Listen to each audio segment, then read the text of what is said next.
Gente, bom dia. A gente vai dar seguimento, né? Falando sobre a questão da reforma protestante, tá? Já falei mais ou menos, né? Os caminhos que levaram até aqui. A gente parou na página anterior, né, o exercício, né? Falando sobre a influência dessas ideias iluministas, tá? E a gente vai dar seguimento aí, vendo efetivamente como é que foi a revolta, tá? Vai falar principalmente dessa pessoa aqui, desse cara aqui, ó, Martim Lutero, tá? Ou Martinho Lutero, né? E vai falar o que ele fez e como foi isso aí, ok? Vai falar Antônio Calvino também, e talvez o próximo, não tenho certeza. Vamos dar um segmento, ok? Olha só. Reforma protestante, tá? Esse é o tema mesmo da aula e é o tema do capítulo. Durante o século XVI, diante das críticas à Igreja Católica, ocorreram diversos movimentos de reformas religiosas. Esses movimentos ficaram conhecidos como Reforma Protestante e deram origem às novas religiões cristãs, né? Separando cristãos em católicos e protestantes. Protestantes vêm do protesto em relação à Igreja Católica, gera uma nova linha de pensamento na religião, tá bom? Ó, essas reformas ocorreram em diferentes países europeus, apresentando características distintas, porém motivações semelhantes, como veremos adiante. A seguir, vamos conhecer um pouco mais de algum desses movimentos. Aí o primeiro deles, que foi Martim Lutero. Tá? O primeiro movimento de reforma protestante foi liderado pelo monge Martinho Lutero, que viveu nesse período aqui, ó, 1483 até 1546, na região da atual Alemanha. Lutero, né, criticava a corrupção dentro da igreja católica, e era contrário à venda de indulgências. Tá? O que são indulgências? Venda de favores religiosos. Então, por exemplo, perdões políticos, perdões de pecados, permissões por dinheiro, tá? Ele ia contra os perdões ou as vendas desse tipo de coisa, ok? Ele escreveu um documento, né, contendo 95 teses que contestavam práticas comuns na igreja.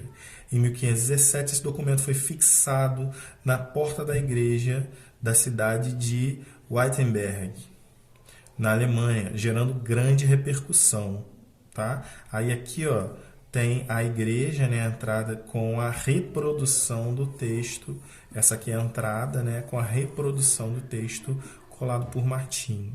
Tá? Após ser expulso da religião católica, Lutero fundou sua doutrina com base na ideia de salvação divina. Era conhecida... Cadê? Me perdi. Fundou sua doutrina com base na ideia de que a salvação divina era concedida de acordo com a fé do indivíduo e não por meio de rituais promovidos por uma igreja e suas instituições.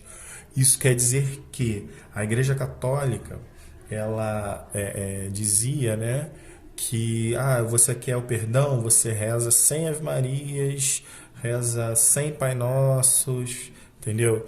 Dá uma contribuição para a igreja e você vai ter o perdão. Tá?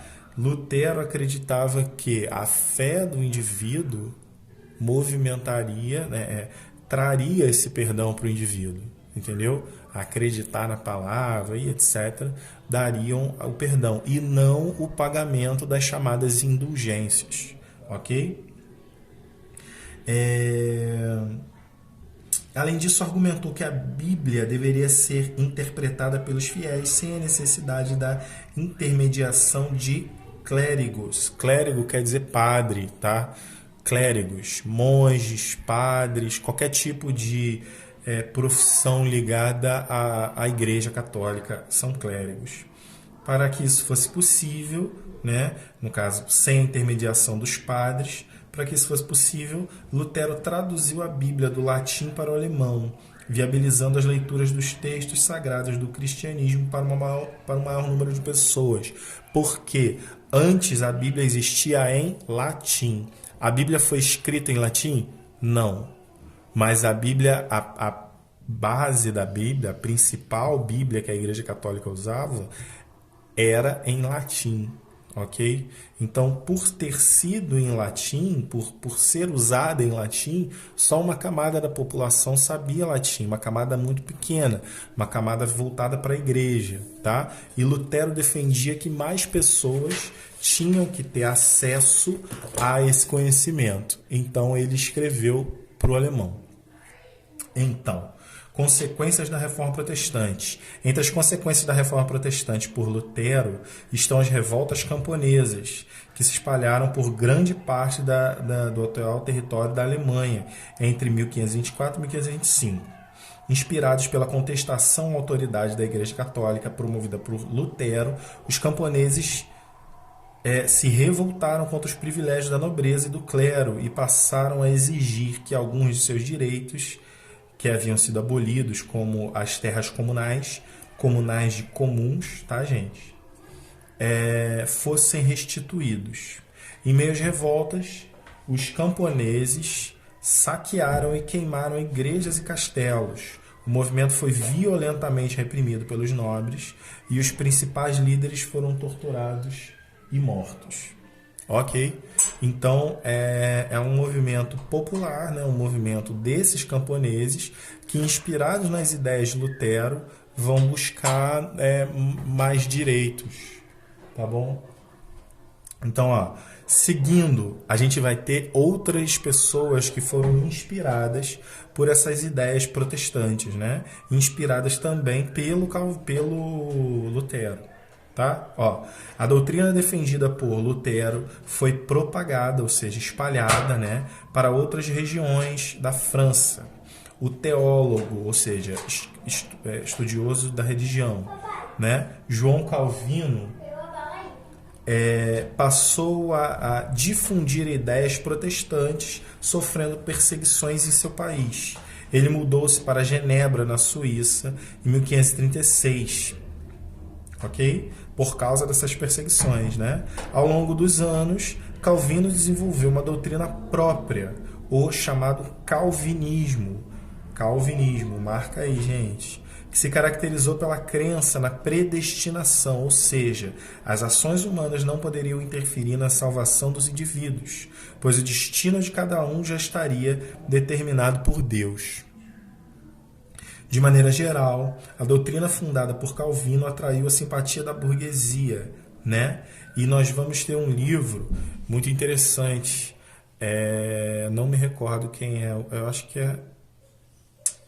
não me recordo quem é o autor, mas o nome do livro é um pouquinho grande, mas é interessante, é A Ética Protestante e o Espírito do Capitalismo, tá? Se vocês puderem, façam uma revisão, um resumozinho de algum texto, entendam como é que funciona esse texto, esse livro, porque é um livro muito importante e fala justamente dessa ideia do valor da compra e o valor da religião dentro do capitalismo, tá bom? Aí continua falando assim, ou seja, né? Essa questão da predestinação. As ações humanas não poderiam interferir na salvação dos indivíduos, pois o destino de cada um estaria determinado por Deus. De maneira geral, a doutrina fundada por Calvino atraiu a simpatia da burguesia, pois o sucesso financeiro gerado pelo trabalho de artesãos, comerciantes e outros burgueses era valorizado pelo calvinismo, sendo considerado um dos indícios de que as pessoas estavam predestinada à salvação. Então, se o comerciante tinha sucesso nas vendas, né, ele claramente tinha sido predestinado a uma ideia de salvação, tá bom? E por último, a gente tem aí a Igreja Anglicana, né? Aí acaba os três braços, as três correntes aí do protestantismo. E a Igreja Anglicana, para mim, é a mais interessante, a mais curiosa nessa ideia desse surgimento. Funcionou dessa maneira, Na Inglaterra, o movimento... Tá, daqui a pouco eu vou. O movimento reformista partiu do próprio Estado, sendo comandado por Henrique VIII, que pretendia limitar o poder exercido pela Igreja Católica no país. Limitar, né? Ou seja, pretendia não dar poder absoluto para a Igreja.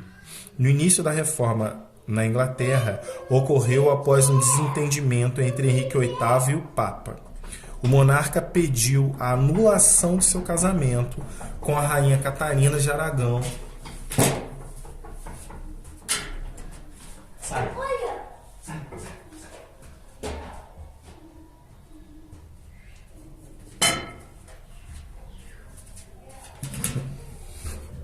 Desculpa, gente. Então, como funcionou isso aqui? Henrique VIII, ele tinha uma esposa, tá? E ele queria anular o seu casamento porque ele conheceu uma outra moça, que na verdade era prima dela, e ele viu que essa outra moça também tinha berço nobre, só que era muito mais bonita do que a Catarina de Aragão, que era a esposa dele. Tá? Então o que ele quis? Ele pediu para a Igreja Católica anular o casamento para ele poder casar com essa outra moça, tá? Que é a Ana Bolena, essa moça aqui da imagem. Só que a Igreja Católica, não sei se vocês sabem, mas na Igreja Católica o casamento é uma vez só, tá? Casamento é único, você não pode se descasar e casar com outra pessoa, se divorciar e casar com outra pessoa. Na Igreja Católica isso não existe. Então quando ele pede para isso acontecer, para Catarina de Aragão, né, anular esse casamento para ele poder casar com a Ana Bolena, a igreja diz não.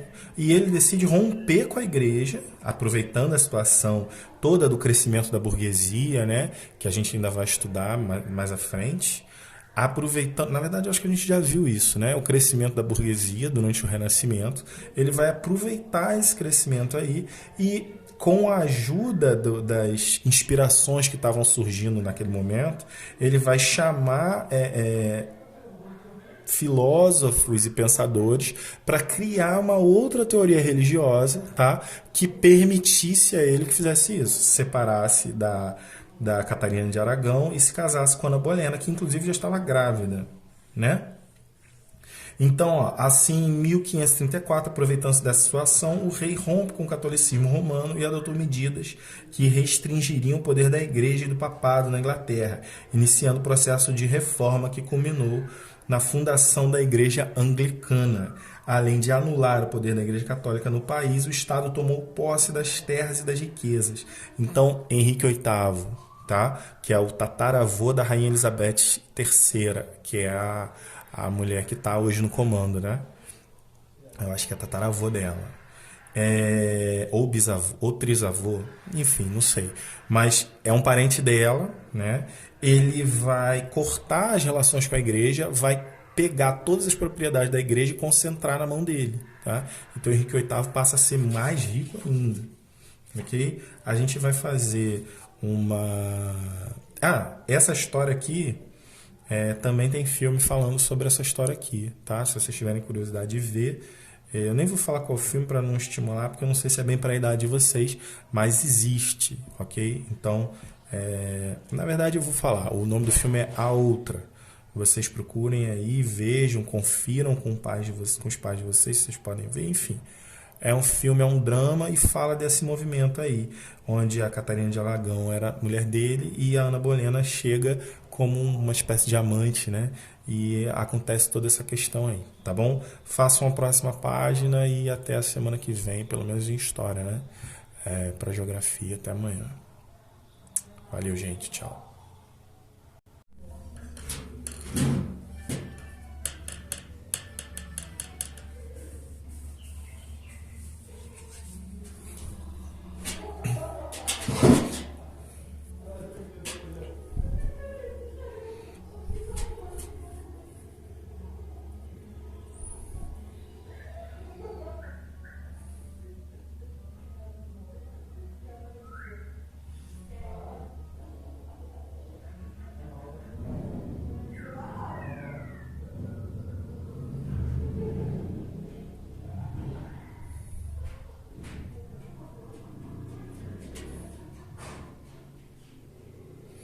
Gente, bom dia. A gente vai dar seguimento, né?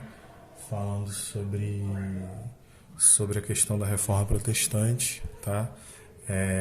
Já falei mais ou menos, né, os caminhos que levaram até aqui.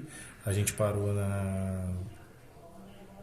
na página anterior, né, o exercício, né, falando sobre a influência dessas ideias iluministas, tá? E a gente vai dar seguimento aí, vendo efetivamente como é que foi a revolta, tá? Vai falar principalmente dessa pessoa aqui, desse cara aqui, ó, Martinho Lutero, tá? Ou Martinho Lutero, né? E vai falar o que ele fez e como foi isso aí, ok? Vai falar Antônio Calvino também, e talvez o próximo, não tenho certeza. Vamos dar um segmento, ok? Olha só. Reforma protestante, tá? Esse é o tema mesmo da aula e é o tema do capítulo. Durante o século XVI, diante das críticas à Igreja Católica, ocorreram diversos movimentos de reformas religiosas. Esses movimentos ficaram conhecidos como Reforma Protestante e deram origem às novas religiões cristãs, né? Separando cristãos em católicos e protestantes. Protestantes vêm do protesto em relação à Igreja Católica, gera uma nova linha de pensamento na religião, tá bom? Essas reformas ocorreram em diferentes países europeus, apresentando características distintas, porém motivações semelhantes, como veremos adiante. A seguir, vamos conhecer um pouco mais de algum desses movimentos. Aí o primeiro deles, que foi Martinho Lutero. Tá? O primeiro movimento de reforma protestante foi liderado pelo monge Martinho Lutero, que viveu nesse período aqui, 1483 até 1546, na região da atual Alemanha.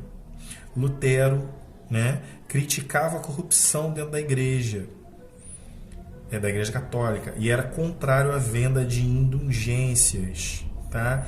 O que são indulgências? Venda de favores religiosos.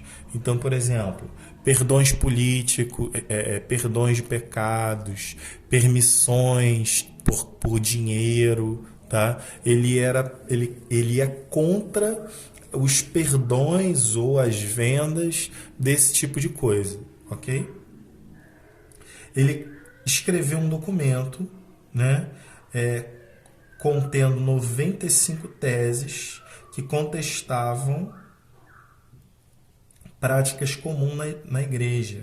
Em 1517, esse documento foi fixado na porta da igreja da cidade de Wittenberg, na Alemanha, gerando grande repercussão. Tá? Aí aqui tem a igreja, né, a entrada com a reprodução do texto. Essa aqui é a entrada, né, com a reprodução do texto colado por Martinho. Tá? Após ser expulso da religião católica, Lutero fundou sua doutrina com base na ideia de salvação divina. Era conhecida... Cadê?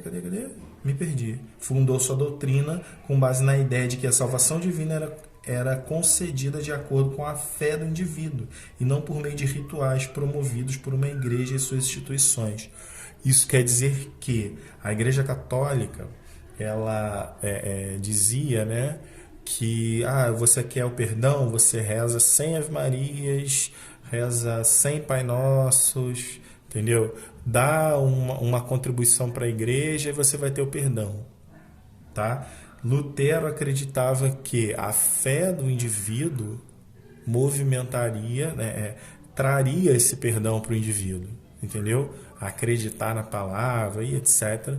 dariam o perdão e não o pagamento das chamadas indulgências, ok? Além disso, argumentou que a Bíblia deveria ser interpretada pelos fiéis sem a necessidade da intermediação de clérigos. Clérigo quer dizer padre, tá?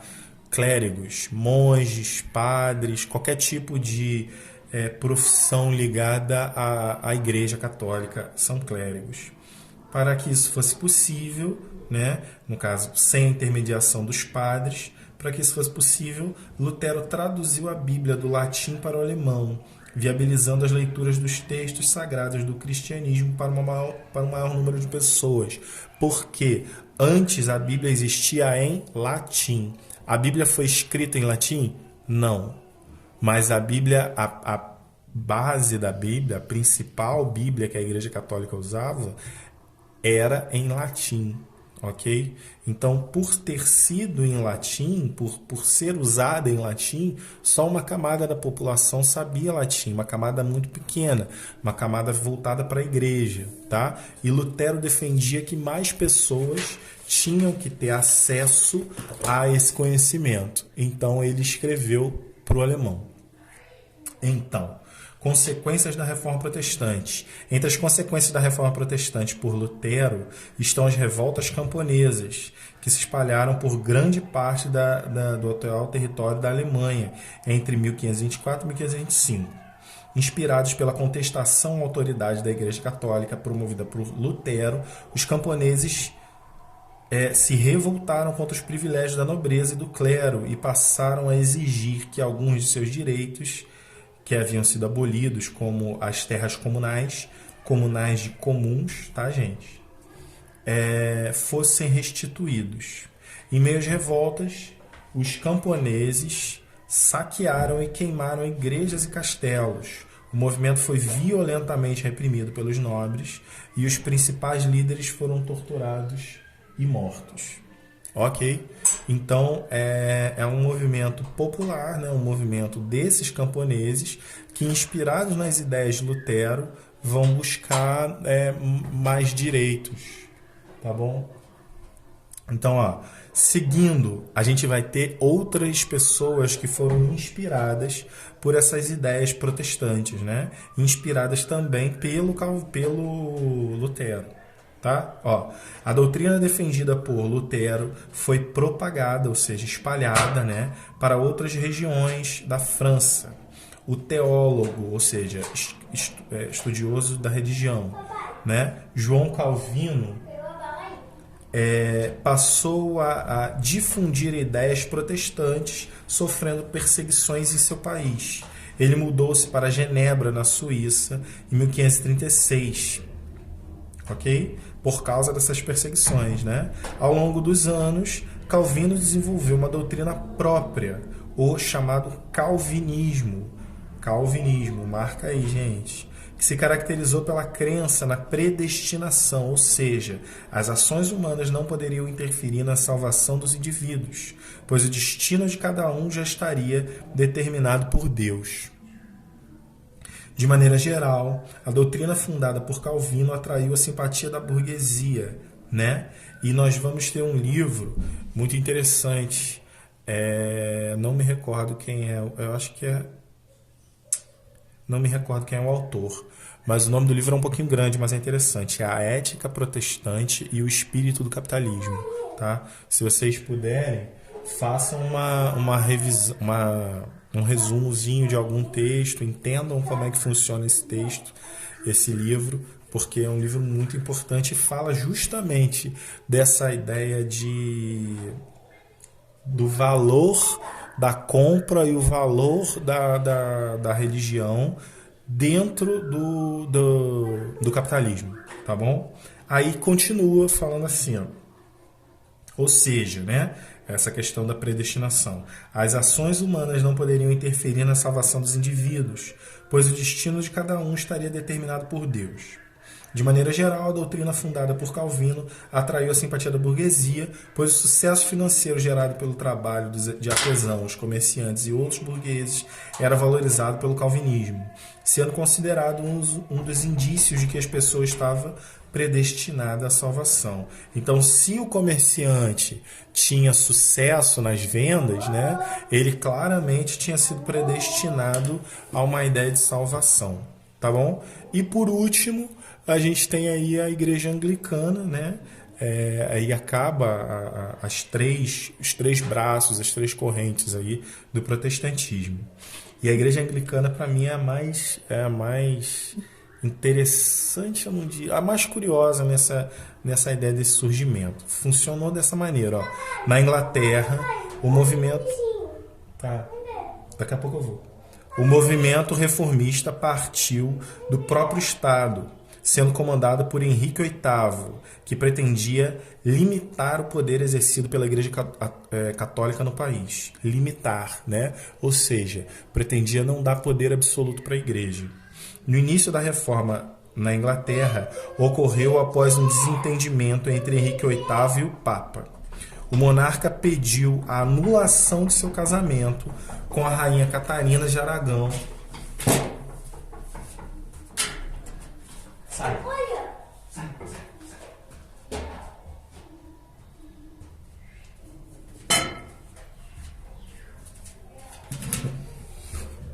Desculpa, gente.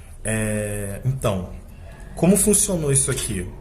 Henrique VIII, ele tinha uma esposa, tá? E ele queria anular o seu casamento porque ele conheceu uma outra moça, que na verdade era prima dela, e ele viu que essa outra moça também tinha berço nobre, só que era muito mais bonita do que a Catarina de Aragão, que era a esposa dele. Tá? Então o que ele quis? Ele pediu para a Igreja Católica anular o casamento para ele poder casar com essa outra moça, tá? Que é a Ana Bolena, essa moça aqui da imagem. Só que a Igreja Católica, não sei se vocês sabem, mas na Igreja Católica o casamento é uma vez só, tá? O casamento é único, você não pode se descasar e casar com outra pessoa, se divorciar e casar com outra pessoa. Na Igreja Católica isso não existe. Então quando ele pede para isso acontecer, para Catarina de Aragão, né, anular esse casamento para ele poder casar com a Ana Bolena, a igreja diz não. E ele decide romper com a igreja, aproveitando a situação toda do crescimento da burguesia, né, que a gente ainda vai estudar mais à frente. Aproveitando, na verdade, eu acho que a gente já viu isso, né? O crescimento da burguesia durante o Renascimento. Ele vai aproveitar esse crescimento aí e, com a ajuda das inspirações que estavam surgindo naquele momento, ele vai chamar filósofos e pensadores para criar uma outra teoria religiosa, tá? Que permitisse a ele que fizesse isso, se separasse da Catarina de Aragão e se casasse com Ana Bolena, que inclusive já estava grávida, né?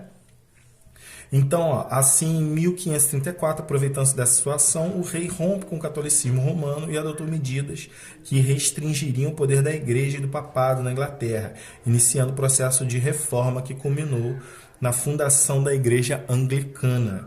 Além de anular o poder da igreja católica no país, o Estado tomou posse das terras e das riquezas. Então, Henrique VIII, tá? Que é o tataravô da rainha Elizabeth III, que é a mulher que está hoje no comando, né? Eu acho que é tataravô dela.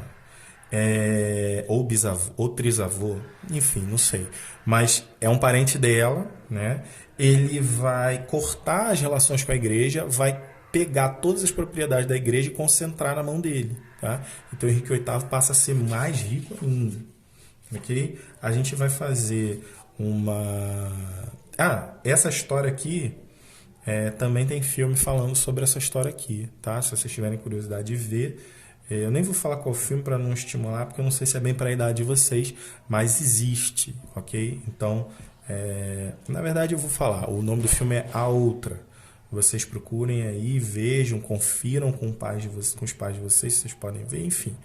É um filme, é um drama e fala desse movimento aí, onde a Catarina de Aragão era mulher dele e a Ana Bolena chega como uma espécie de amante, né? E acontece toda essa questão aí, tá bom? Façam a próxima página e até a semana que vem, pelo menos em história, né? Para geografia, até amanhã. Valeu, gente. Tchau.